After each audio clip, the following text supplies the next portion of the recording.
1922 1922 English literature के लिए एक चमत्कारिक वर्ष था। 1922 में जेम्स जॉयस की यूलाइसिस प्रकाशित होती है। 1922 में ही वेस्टलैंड का प्रकाशन होता है। वेस्टलैंड न केवल टी.एस. इलियट की महत्वपूर्ण पुस्तक है, वरन एक ट्रेंड सेटर है, एक युग निर्माणकारी किताब है। तो 1922 जिस एरा में, जिस युग में आता है, उसे मॉडर्न युग कहते हैं। मॉडर्न युग सामान्यतः 1901 से 1945 की अवधि के अंतर्गत माना जाता है। 1901 में विक्टोरियन पीरियड समाप्त होता है और मॉडर्न पीरियड चालू होता है। मॉडर्न पीरियड को the age of interrogation and anxiety कहते हैं।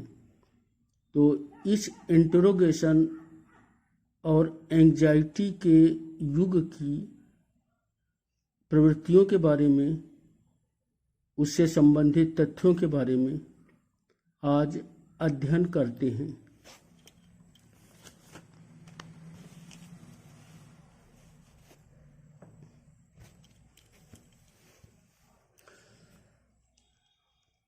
The modern age 1901-1945 philosophical and art movement.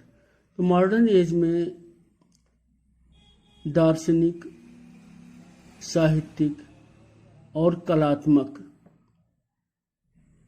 Movements हुए थे। कुछ प्रमुख मूवमेंट्स हैं: impressionism, post impressionism, cubism, futurism, expressionism, constructivism, de stijl, abstract expressionism. तो इम्प्रेशनिज्म, एक्सप्रेशनिज्म महत्वपूर्ण है।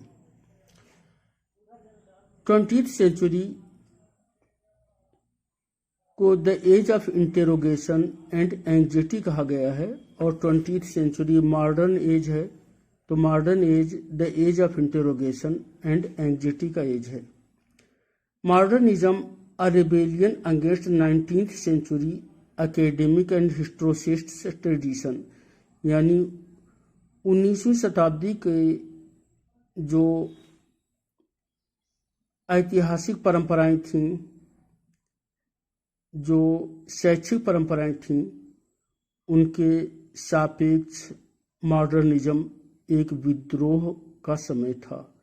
Modernism a rebellion against 19th century academic and historicist tradition.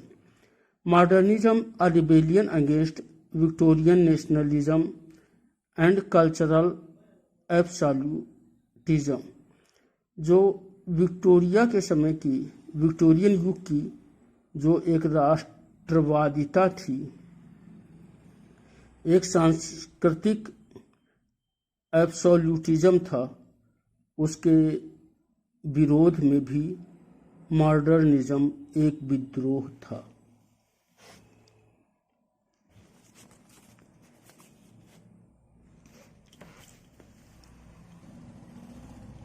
The era is characterized by capitalism, rapid social change, and advance in science and social science। 1901 और उसके बाद पूंजीवाद का विस्तार हुआ, सामाजिक संरचनाएं तेजी से बदली, विज्ञान और सामाजिक विज्ञान में बहुत ही प्रगति हुई और इस सब ने मॉडर्निज्म को संदेहों से भर दिया, चिंताओं से भर दिया। मॉडर्निज्म में प्रश्नाकुलता पैदा की, बहुत सारे दिमाग में प्रश्न पैदा हुए। 1901 the beginning of the end of the supremacy of middle class. 1901 में जब विक्टोरियन पीरियड समाप्त हुआ, उसी के साथ साथ मिडिल क्लास मध्यम वर्ग की जो सुप्रीमेसी थी वो भी समाप्त हो गई। Modern age is divided in 3 phases. First phase 1901 to 1918, second phase 1919 to 1945. First phase, phase of unrest and anxiety. In first phase, writers gave up idealism. Stream of consciousness. Modernism का जो साहित्यिक आंदोलन था उसमें स्ट्रीम ऑफ कॉन्शसनेस की महत्वपूर्ण भूमिका है। Virginia Woolf, James Joyce, TS. Eliot सभी स्ट्रीम ऑफ कॉन्शसनेस के शिल्प का उपयोग करते हैं। टी.एस. इलियट की प्रोफोक कविता में जो इंटीरियर मोनोलॉग है उसमें भी स्ट्रीम ऑफ कॉन्शसनेस है। स्ट्रीम ऑफ कॉन्शसनेस को परिभाषित किया गया है to depict the multitudinous thoughts and feelings which pass through the mind, यानी मस्तिष्क में जो बहुत सारे मल्टीट्यूडिनस विचार और अनुभव आते हों उनको चित्रित करना स्ट्रीम ऑफ कॉन्शसनेस है।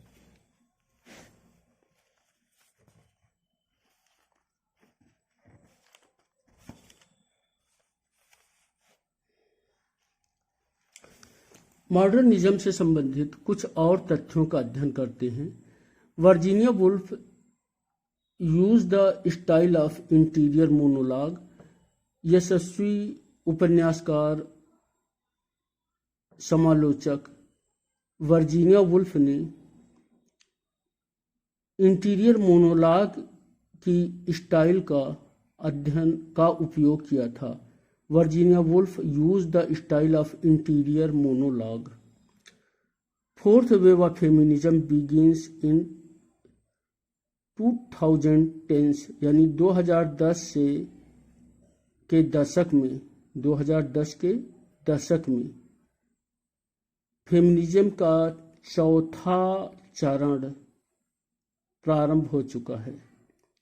2010 के दशक में fourth wave of feminism.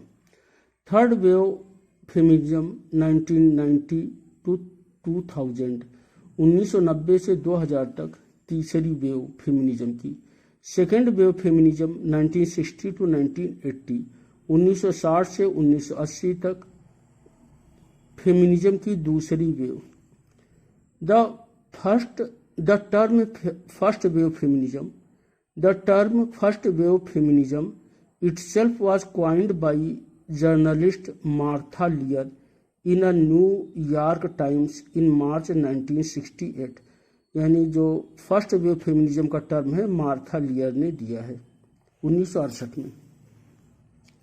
Myth of Sisyphus 1942 Camus. Myth of Sisyphus जो एब्सर्ड लिटरेचर को प्रारंभिक करता है 1942 में फ्रेंच नॉवेलिस्ट अल्बर्ट कामू के द्वारा ये निबंध लिखा गया था। Myth of Sisyphus 1942 Camus. The birthday party 1957 Pinter. Birthday party जो एक महत्वपूर्ण उपन्यास है एब्सर्डिज्म का, उसे 1957 में हैरोल्ड पिंटर ने लिखा था। मैन एंड सुपरमैन 1903 शा। मैन एंड सुपरमैन जिसमें लाइफ फोर्स की थ्योरी है 1903 में, यानी मॉडर्निज्म के शुरुआत में ही। जैसे मॉडर्निज्म 1901 से माना जाता है प्रारंभ, 2 साल बाद 1903 में शाह ने मैन एंड सुपरमैन नाटक दिया था। Waiting for Godot 1953 Samuel Barclay Beckett. Waiting for Godot ये बेकेट का है। बेकेट 1906 1989, ये 1953 का है। और मॉडर्निज्म जनरली 45 तक माना जाता है, लेकिन ये जो मॉडर्निज्म का समय काल है इधर उधर होता रहता है। तो कुछ लोग इसे पोस्ट मॉडर्निस्ट मानते हैं, कुछ लोग इसे मॉडर्निस्ट ही मान लेते हैं। Waiting for Godot. ऐसे ही हैरोल्ड पिंटर का जो द बर्थडे पार्टी 1957 का है वो भी पोस्ट मॉडर्निस्ट है।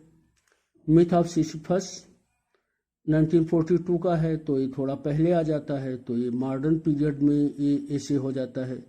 तो इस तरह ये बर्थडे पार्टी या वेटिंग फॉर गोडो ये पोस्ट मॉडर्निस्ट तो हैं ही, लोग मॉडर्निस्ट भी मानने लगते हैं।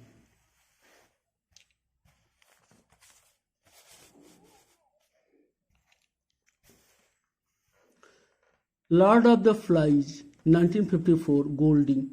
गोल्डिंग का एक डिस्टोपिया वाला उपन्यास लॉर्ड ऑफ द फ्लाइज 1954 में लिखा गया था। गोल्डिंग को 1983 में नोबेल मिला है। Lord of the flies 1954 William Golding. The power and the glory 1940 Greene. Graham Greene का उपन्यास है, कैथोलिक उपन्यास है। The power and the glory 1940। Middlemarch 1871-72 George Eliot. Middlemarch George Eliot का महाकाव्यात्मक उपन्यास है। 1871-72 George Eliot Middlemarch. 20th century novel disillusionment hopelessness. तो जो मॉडर्न पीरियड के उपन्यास हैं उसमें डिसइल्यूजनमेंट है, सपने टूटते हैं, होपलेसनेस है, उम्मीदें टूटती हैं, तो कुंठा संतरास आदि का समय है। Beat generation and American literary movement 1950s। 1950s में अमेरिका में विद्रोह का एक मूवमेंट प्रारंभ हुआ था जिसे बीट जनरेशन कहते हैं। जय केरुएक। बीट जनरेशन 1950s जय केरुएक। Symbolism Paul Adam. तो सिंबोलिज्म से पॉल आडम संबंधित हैं, नावेलिस्ट हैं। Imagist movement 1912। तो जो एजरा पाउंड का बहुत महत्वपूर्ण, कम समय का लेकिन बहुत महत्वपूर्ण मूवमेंट है, इमेजिस्ट मूवमेंट 1912 में प्रारंभ हुआ था। The sacred wood 20 essays published 1920। एक बहुत महत्वपूर्ण टी.एस. इलियट का क्रिटिकल लेखों का संकलन द सैक्रेड वुड 1920 में प्रकाशित हुआ था और इसमें 20 निबंध थे।